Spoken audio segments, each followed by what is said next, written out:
Good evening, and welcome to Bourbon Street Live, and we're just chilling on the weekend here in P-Town, and I'm here to interview in the comforts of a, should I say, laid-back kind of manner, the one and only Michael Procter. And for those of you that don't know Mike is a fantastic singer. He's sung with such groups as the Fifth Dimension. Recently, he's on his own and he's doing it up all over Europe. Hey Mike, how you doing? Good, Twaf. What's happening, bro?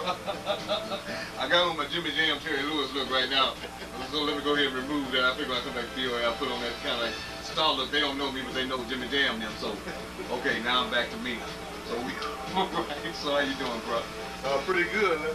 Let's just start out with a couple questions. A lot of people out here in television land may not know, how long have you been a recording artist? Oh, a recording artist. Well, oh, I don't know, man. How long? We've been recording a long time. I don't know. You mean how long have I can get paid? Oh, well, yeah, well, you know, we're looking at least, what, close to 20 years now we're looking at recording. And as I mentioned earlier, one of the breaks that you got eventually got you out of Peoria. There's a lot of people out there in television land don't know it, but you are actually from Peoria, trying to make it out of Peoria. Trying to make it anywhere. Anywhere in the world. And one of your first big breaks was with a group called the Fifth Dimension. Well, yes, as far as performing is concerned, but you know, I left here and went to LA, and actually I was writing in LA with I started writing with Marilyn McLeod and Pam Sawyer from Motown, and wrote an album for a group called Mighty Fire. And initially that's how a lot of things really began. So I started primarily out there as a writer, and through introductions here, networking there, eventually being involved in going to certain classes, acting and otherwise, I ended up meeting a few people associated with the Fifth Dimension. So we auditioned and we went through our little thing, and the next thing you know, I was packing my bags and going on the road singing Up and Away. So, so you know, it was a long way before then. I mean, it was like through here. I mean, it was like with Chris Cross and, you know, all the guys from the Appeal Band and Roosevelt and all us from the Taft Homes and the Hasn't Homes and just all over town, and Cadence from Bradley and the whole thing. So you know, we've been on this a while. All the big parties at the pier and the and the DJ blowouts and you know, I remember. You know, and so you know, we've been working on this a long time. That just it all culminated, I guess, at that particular point in time. So all the experience, basically from what was happening in Peoria, really set the stage. Okay, now let me ask you another question. Now, your style of music. Now, we're going to show a little video a little later on. One style of music you do on some of your live performance. Okay. Now, a lot of people won't realize how wide your scale of music is. You know, that you go from one gamut to another. Right. And what we're listening to now is a style of music that's very popular in Europe and is coming back to the USA. You know, more and more clubs are getting into the house mix, and you're into house. And a lot of people would find that very surprising, that Michael Procter's into house, knowing some of the other things you do in your act. So. Well, yeah, a lot of people would find that surprising that don't know me. I mean, that really haven't known me for a long period of time. I mean, house is actually all the disco and all the dance we was pumping here a long time ago, you know, so I was into that then. But, I mean, through the spectrum of entertainment stuff, even going through, see, I'm an actor also and a writer, so I try to cover the full gamut of entertainment. I don't limit myself to one genre of music. When even living in Peoria, we got every aspect of music that was available.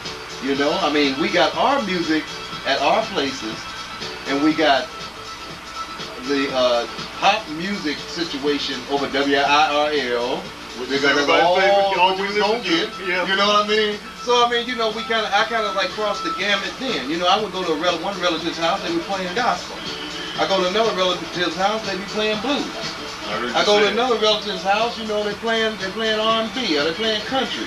So, you know, I picked up all of that here. So I've always had a love for all genres of music, and I never wanted to be pigeonholed. You know, I wanted to be known as a vocalist, but I didn't want to be categorized. So, and once getting with a group like the Fifth Dimension and being able to perform in a lot of different venues all over the world in different capacities, put me into the pop arena and the stage show performance arena, which is a whole other thing. So I guess, sure, when they see some things, they're gonna go jazz and swing and you know, but it's just representative of everything that I've really been involved in. So when I come back to house, it's just a situation going full circle. I heard that. You see, so, well said. Yeah. Well said. Now, a lot of our listeners don't know this, but you've got one of the most popular CDs in Europe right about now. How's that doing, and how did all of that come about? Well, what we're doing now, we had last year. I released a song called "Deliver Me" on Baseline Records out of London, and also out of and then Hot Records here in the U.S., UA, but they were independent record companies. I got with a group of guys in Fort Lauderdale, Florida, outside of Miami, called Urban Blues Project, which are actually two producers. And we produced the song, I wrote the song, and we went and produced the song called Deliver Me. When we put the song out, we just wanted to really enter into the house arena.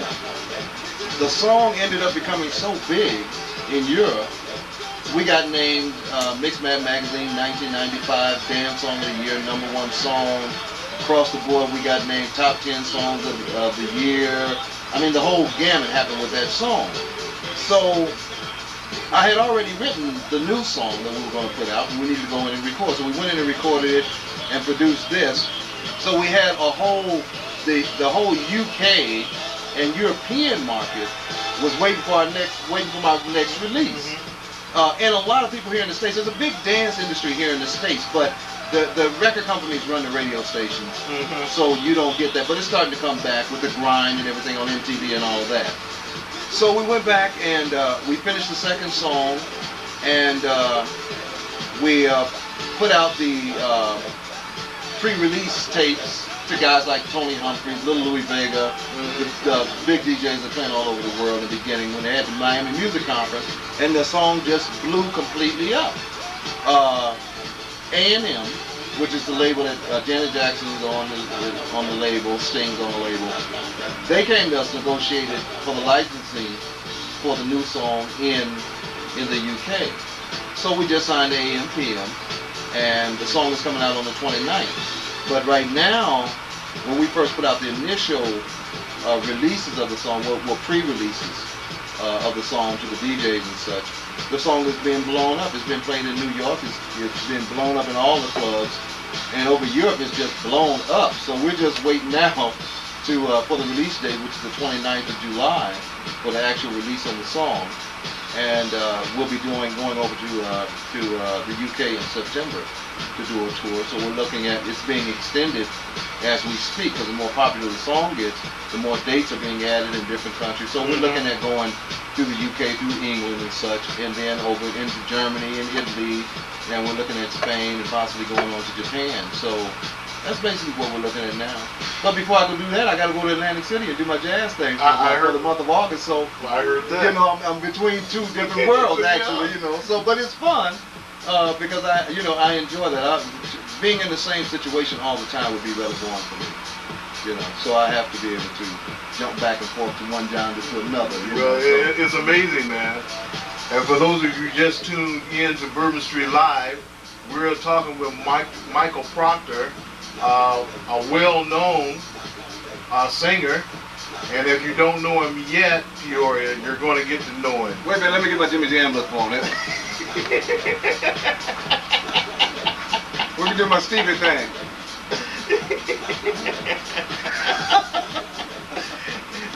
And he's a very flexible artist. That guy always trips me out. He's a very flexible artist. We're going to show you in the weeks to come some parts of his act. You'll see him on the Love Boat. We do a lot of cruises. I perform on a lot of different cruises. You know, well, I just came back from the celebrity cruise situation. We went to Jamaica and Puerto Rico and Mexico and all that, so I do a lot of those. And then earlier in the year, I did a 3-month cruise that did Africa and Europe and all that. So, I mean, you know, it's paying off, bro. We trying to get paid, but we get a chance to see. We get a chance to see a little bit of the world. You know? I got the chance to go home and stuff, visit Tony Kennedy's place. I saw a lot of people. Saw you over there, as a matter of fact. One of my relatives. I'm telling you. But you know what, Mike? What makes it so important is that a lot of people don't realize that there are people in Peoria that lived in Peoria or from Peoria that are making it, are trying to make it. And that's what's so important, man, because there's a lot of young people out there that are about ready to participate in the Black Arts Festival. And they're trying to learn some of the disciplines that you learn coming up. And it's interesting. I didn't have any. It was luck. We didn't have no discipline. No, I'm just kidding. No, but you do learn, you know, to lock down certain things in your life if you really are serious about trying to go somewhere and do something.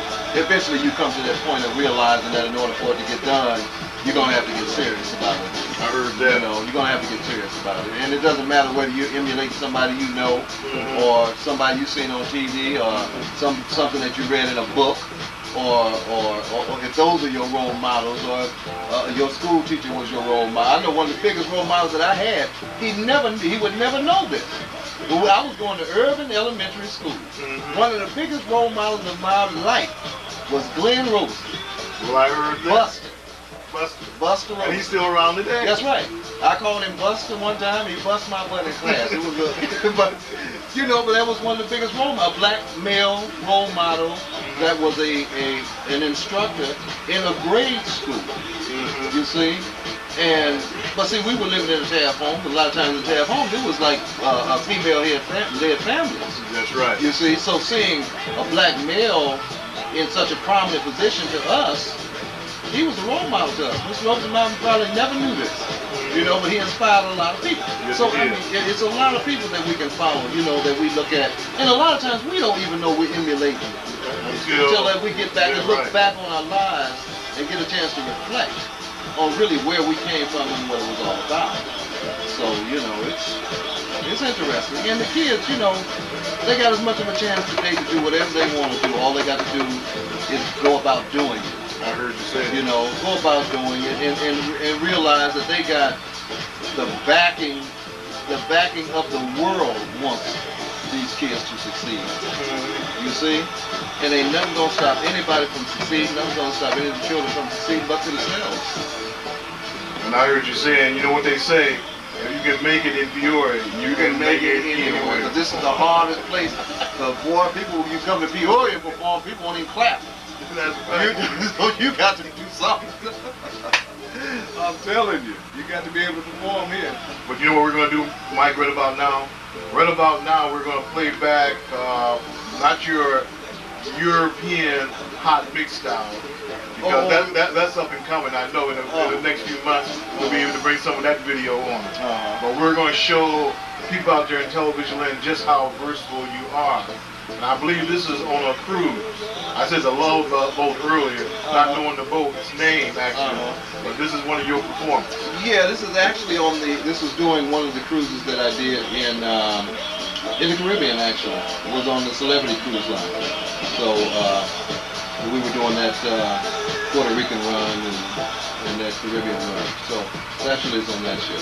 Fabulous ship, beautiful ship, high tech. You know, I don't see very many of us out there. I'm very glad to see us when I do. Every now and then, you know, it's like it's some brothers out there that's doing it. But very beautiful ship, incredible ship, high tech. The ship holds maybe about 2,500 passengers. The showroom holds a capacity of about 1,500 on the ship. That's incredible. All high tech, Sony equipment, lighting, sound, tech, the whole thing, and a lot of people don't know this about ships, that this is what sailing, when you're talking about going on a cruise, this is what sailing is all about. I mean, it's what it's all about. Yeah. You know? So, and I've gone a lot of places doing it, but that's what this is where this performance was, from the Century Celebrity Cruise Line. Well, I heard that.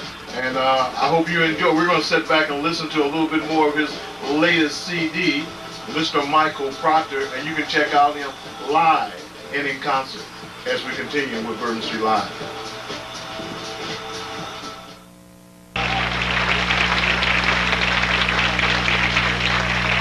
Thank you very much, ladies and gentlemen. You know, I've been trying to figure out this question.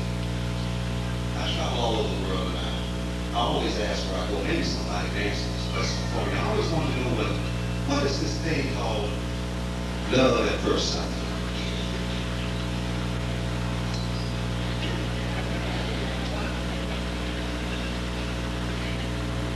Nobody knows what love at first sight is? Money.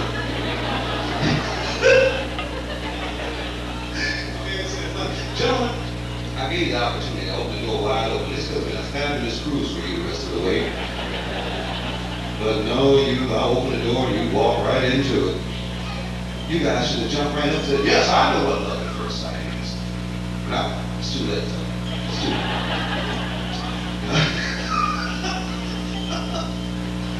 See, love at first sight, I think, is this phenomenon. But when you walk into a room, and you see a pair of eyes looking at you, looking at me, looking at you, looking at them, looking at you. You're automatically struck by this thing called love at first sight. The funny thing is that it really never matters what kind of problems these individuals may have at that time, does it? I mean, he can have ears all the way down to his kneecaps. She can have hair growing all out of her back. It really doesn't matter, does it? Love at first sight. See, she runs back and she tells her girlfriend, she goes, I just met the most wonderful guy tonight. Oh, he's a handsome guy. I know this is the guy that I've been waiting for all of my life. He has his ears, though, that come down around by his knees, but they're cute, cuddly-like. And he goes back and he goes, fellas, I just met the girl for me, the woman of my dreams. I met her tonight. I'm going to be with her for the rest of my life. She's absolutely gorgeous. Of course, she's got this hair growing out of her back and everything, but it's soft and silky like. Love at first sight. So now what happens? 6 months later, 9 months, a year, you have that old knockdown, drag out, somebody's got to leave here tonight fight, don't you? Then all of a sudden, all those wonderful attributes that you were telling all your friends about just disappear, don't they? Now you're going to tell your girlfriends, I don't know what I saw him in the first place, girl. He's got these big tumble ears that come all down by his knees. He goes back and tells guys, I don't know what it was. Maybe I had too many drinks or whatever that night, man. But you know, she used to be real cute. But now that hair is starting to get all over the sofa and the chairs and everything. Love at first sight. See, I got a friend. Every time he goes out and gets drunk, he talks about his girlfriend something awful. Goes something like this.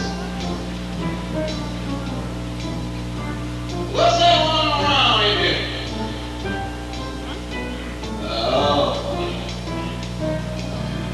Up in Harlem, at the table for two. There was more, baby, feet, your big feet with you. Now from your ankles up, I said you sure are sweet. But from there down, baby, you just got too much feet. Oh, your feet's too big. Don't because your feet's too big. Can't you use your feet's too big. I really hate you because your feet's too big.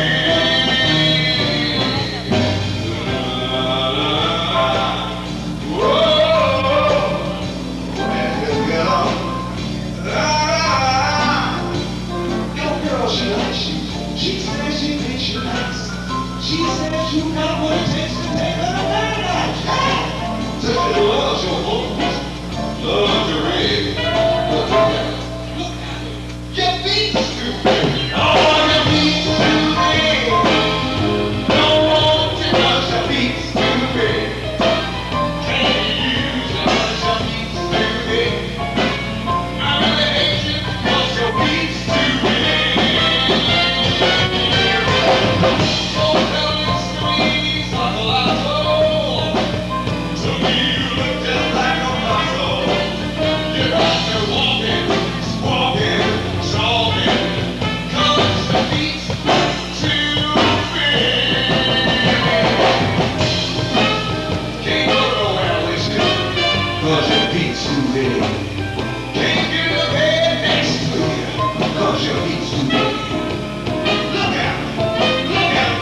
fantastic.